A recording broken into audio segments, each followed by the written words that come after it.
Hey, Clayton. In Matthew, there are a number of places that talk about storing up treasures in God's eternal kingdom. So, would it be accurate to say that someone in heaven who did a lot of good in their life would get greater rewards than a person who lived a horrible life but repented at the last second? If this is the case, doesn't this make it so our good works are motivated by rewards, making them selfish and therefore not good? Also, are those of us who did less going to have a worse experience than those who did more? Won't that kind of spoil things in heaven? I answered this question on an earlier episode of Hey Clayton, but that was when we were doing audio only. And so it got asked again, and I decided I would include it in this one so that we could get a re-recording of it as a video. So let me kind of give you the lay of the land on this question. There are kind of sort of four buckets of data when we're looking at the Bible when it comes to the question of rewards in heaven, okay? So one set of verses is this, verses that say salvation is a gift of grace that you do not earn, okay? It's not by works. You don't deserve salvation. You can't boast about being saved. It's a free gift. You do not earn it. Lots of verses that say these sorts of things.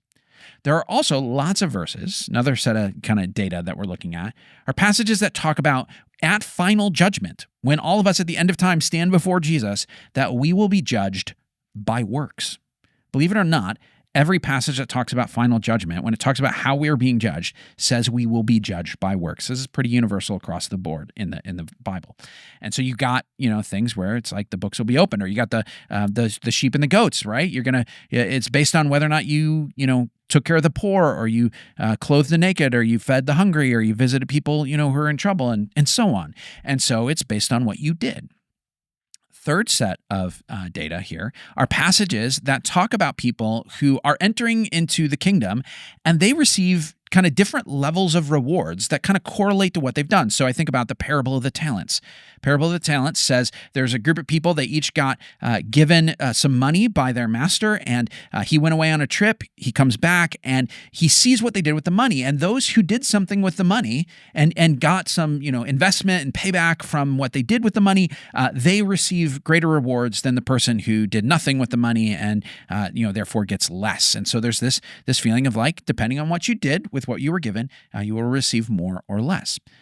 Then there's a fourth set of passages that talk about everybody basically getting the same thing, right? So there's a parable called the parable of the vineyard workers. It's actually fairly close to the parable of the talents, where it talks about a group of people who are hired to do some work in a field, and the people who worked all day, 9-10 hours a day, got paid the exact same amount as the people who only worked the last hour of the day, and everybody in between got paid the same amount. So it's almost like the point of that parable is everybody gets the same thing, right? So you look at all of these things and say, man, how does this all work together, okay? Let me process some of this for you, okay? Let me first say this very clearly. Your presence in the new creation is not something that you earn by your merit. It is not something you accomplish on your own strength. You will not get to the new creation and find anybody who is there because they were good enough. No one's saying, did you do enough things to get in? That's not how it works. But then you say, but what about the judgment by works, right? Like if we get in as a gift of grace, why are we checking good deeds at the door? This is how I think it works. Your works, your behavior in life are evidence that God can use at the final trial to show whether or not your grace was at work in his life. Okay, they're the evidence of the thing that he did to save you. Okay, so if you surrender to Jesus, it's going to show up in your character and your behavior. It will change you in something. It will not be because of your power, but it will be your actions. It will show up in your character, your behavior. It's a little bit like a kid who buys a gift for dad using money that mom gave him, right? So the kid buys the gift, but the money comes from the parent's bank account, right? So dad gets a gift, and it's a genuine gift. The kid picked it out. The kid gave it. The kid means it. But the power to do it, the actual money that funded it, came from the parents, ultimately speaking. That's how we are with God, right? The good deeds that we do are evidence of something he gave us to begin with, and a sign of his grace. And God will be able to point to that and say, look, this is what I did, and here's how it showed up in your life. But what about different levels of reward, okay? I think it's probably possible to just take this in a really straightforward way. If you do more in this life that is a response to God's grace and contributes to his kingdom, it will result in a different set of rewards in the new creation. But there's also a way of talking about this that could really distort what's going on here, okay? And it can make it seem like there are going to be some people who are going to have a cut rate experience of heaven because they did less for Jesus. Okay, it's almost like they're going to be sitting kind of in the they'll be in the stadium, but they'll kind of be in the nosebleed seats. And other people are going to have like a VIP pass to be with Jesus. And every billion years or so, you're going to get a little one-on-one time with Jesus, but not the same as those people who did a really good job, right? It can come across that way. I grew up in the '90s in kind of youth group culture. And I'll tell you this, the music in 90s Christian culture, there were some great things, but there was a lot of really cheesy, really bad art and music in that. And there was a song called That's All the Lumber.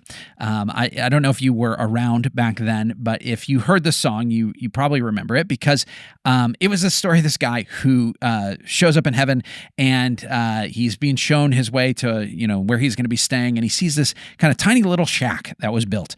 And he says, "Is that for me? Why is it so small?" And the angel or whoever is talking to him says, "Well, that's all the lumber you sent," right? Like if you'd done more good deeds, you would have sent up more building materials and you would have made something better and you would have had a bigger house to live in for the rest of eternity.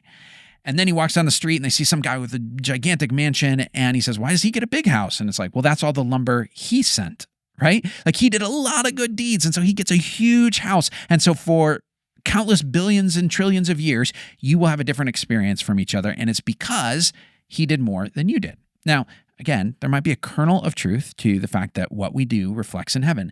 But that kind of idea of, right, like you get in by grace, but your experience is done by works, that there's something a little distorted by that. I think a better way of explaining it is this. Your works in this life do matter eternally. That's the truth of these parables and these passages. It's not like, I did all this stuff, but at the end it's all meaningless, right? It all gets washed away and it doesn't have any long-term impact on anything. I think a better way to think about it is this, though. It's not so much about quantity. Okay, that's kind of the immediate way we kind of translate this. I think it's actually something that feels very natural when you think about the way we honor people in different ways based on the unique things they did in their life, okay? I'm positive that when we get to heaven, when we get to the new creation, we're not going to go up to Moses and honor and celebrate what he did in the same thing we go up to Mary and honor what she did, right? Like they did different things. They had different roles. Their roles were different, right? It's like if someone spent their life in this world teaching people things, you're going to honor them as a teacher in a different way. You're going to honor the person who said, here's what I did. I went and I built houses for people who didn't have homes, right? Like you're just going to celebrate those things in different ways because they were different activities, right? I think about, someone like Pastor Jim spends 40 years investing in a church. We honor that differently than someone who say, gave a lot of money to a cause or went to a distant place that didn't have the gospel and pioneered there or something, right? Like all of those things get celebrated in different ways. And I think that's how it's going to work. We're not talking simply about how much you're rewarded, but the kind of thing we're honoring, right? The honor received is going to correspond to the nature of the work that God did through you. I mean, I think about the apostles, right? The apostles have their names written on the foundation stones of the New Jerusalem. That's because they have a unique role in things, and they're honored in a way that's different than us and above us in many ways, okay? It's sort of like the difference between a generic thank you card, right? It just says thank you and it's signed, right? Then a note that was actually written to someone specifically. I think God is going to say your reward's going to fit what you did. Now, we can think through, okay, what does that mean about people who do less or more? But I don't think we're going to be there and say, oh man, like I'm going to have a miserable experience because I wasn't honored as much as they were. And here's the reason why I think that. I think that joy in heaven works differently. I think that joy in heaven is not something that's selfish.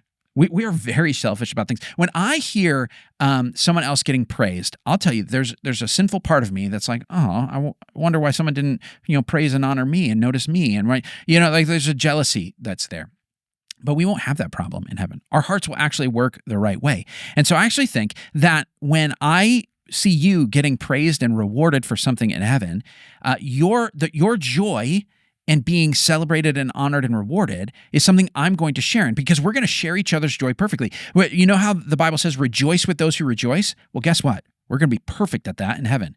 So when you are rejoicing like, oh my goodness, I can't believe that God is doing this for me, I'm going to say, oh my goodness, it's amazing, right? I already feel a glimmer of that when someone I love gets rewarded for something they did, right? Like when my children or my wife or my friends, like I see them celebrate it, I do not feel that jealousy with them because because love means I'm so invested in them that their joy becomes my joy. And so I think that's how it's going to work in heaven. It's going to be perfect. And I'm going to say, I don't feel like my happiness is diminished because your reward is greater or different than mine. I'm going to say my happiness is actually increased because I agree with and I'm happy for you that you're receiving that sort of thing. And so I actually think that our joy will actually resonate with each other, like build off of each other because we're receiving different kinds and amounts of rewards. Now, here's the second question the person asked. Does that taint the idea, right, of doing good things, right? That our rewards are motivating us. And so that means that the good things we do are now selfish, okay? Here's the thing. The biblical authors, and Jesus in particular, never hesitate to lift up rewards as a motivation for doing good. It happens over and over and over and over again. So the idea that doing something for the sake of a reward taints it, it does not come from the Bible. It comes from someplace else. We got the wrong idea that incentives somehow undermine something, somehow spoil the goodness of something that's being done. It's not that being motivated for personal gain is immoral. What it is being motivated by the wrong kind of gain is immoral. Okay. The concern is not whether or not you're rewarded, it's whether or not you're seeking the right reward. So Jesus talks about this. He does say, look, if you're doing good deeds just so that other people will look at you and say, oh man, that person's awesome, well then that's all the reward you're going to get. You sought the wrong reward and you got it, but you could have had the reward of God saying to you, that's amazing. Right? That's incredible. I honor that. And you could have had the commendation of heaven, but you settled for the commendation of earth. And so Jesus isn't saying you shouldn't want a reward. He's saying you should want the right reward. In fact, you should want the greatest reward, okay? C.S. Lewis, he did this sermon. It's called The Weight of Glory. It is probably my favorite sermon I've ever read. And he's essentially talking about rewards in heaven. And he says there is a difference between an unnatural reward and a natural reward, okay? He says if you marry a woman because she's rich and all you want is her money, that's an unnatural reward, right? You're motivated by gain, which is to get money, and so you'll marry this woman, and you're essentially using her for that. But the natural reward is marrying a woman for her. Like you want her, you want to enjoy her, you want to spend time with her. And that's something that is deeply delighting to you, right? You are motivated by that. It feels like a reward to you to be with her. And so if your reward is to be with her, that is the right motivation, the motivation you should have for wanting to marry her. And so this is the way it works with God. We should not serve God, love God, seek God because we want to get something else from him, but we should seek God to get God and the things of his kingdom, what he actually has to offer. And so if we say, your kingdom sounds incredible to me, that sounds amazing, being with you sounds awesome, I'm going to seek that. That does not spoil it. It actually makes it better. Now, there are times when God will use what we might call secondary rewards, right? They're rewards that are fitting, but they're not the ultimate reward to motivate us, right? When our desire for him is not as strong as it should be, when it's still growing, there are times when he says, okay, well, until you get there, you know, the same way that I sometimes have to motivate my son to eat his vegetables, right? By giving him a reward and saying, hey, if you eat the broccoli, we'll give you this or whatever. I know he doesn't like broccoli yet, but I'm going to give him an appropriate reward that fits with that to help him get along the way to learn to like the thing or to get in the habit of doing what he should do. God does the same thing for us, but that isn't wrong. It's okay for him to say, I'm going to help you become the sort of person who wants not no reward, but the highest reward, which is me. Thanks for listening. If you've got your own questions, email questions@BibleSavvy.com. Like and subscribe to catch our regular episodes every Monday on the Bible Savvy Podcast.